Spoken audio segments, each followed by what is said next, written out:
Hi, and welcome to the section on establishing your prices based on the value you perceive to have.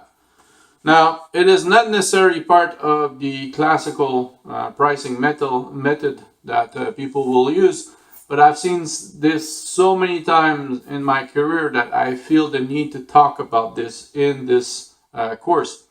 What is it about? Well, I've come across a lot of people that establish their value, especially in the service industry. They establish their value based on either their friends or their past work without necessarily having substantiated that price to the market.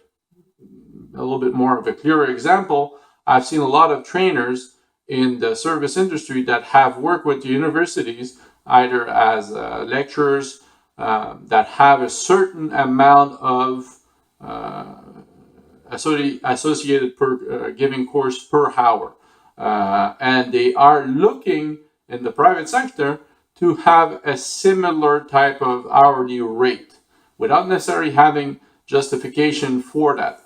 Now, the problem that it could be a good base to try to establish your pricing, but you have to take the entire elements. Now, the example for a university lecturer, I kind of know because I've seen a lot of people do that.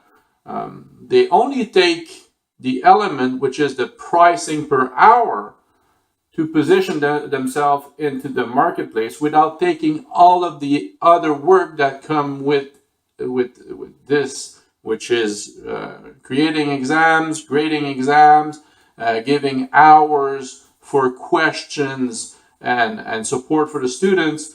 All of that is not paid on top of what they are paid for the course that they give. So if you take all of those hours, divide by the amount that you get charged, that is a closer approximation to what you should be charging onto the marketplace. So another way of looking at this, I've seen a lot of people saying this, well, so forth and so on, is making X amount in that market. I should charge this in my own market. Well, it depends. It depends if the markets are comparable. I'm from Montreal, so I know about the market in Montreal. There are some markets where you have professionals, you have business owners, or that have higher discretionary income. So within those markets, you are able to charge more, and saying that a professional charging that in that particular market might not necessarily transfer to another market, which is maybe a little bit more blue collar, a little bit more employee,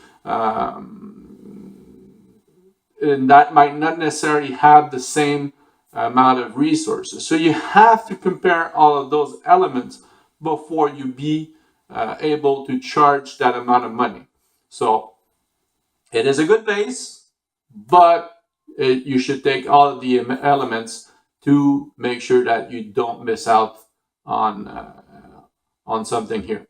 All right. Hopefully that was a good explanation for you. If you have any questions or comments, feel free. Thank you.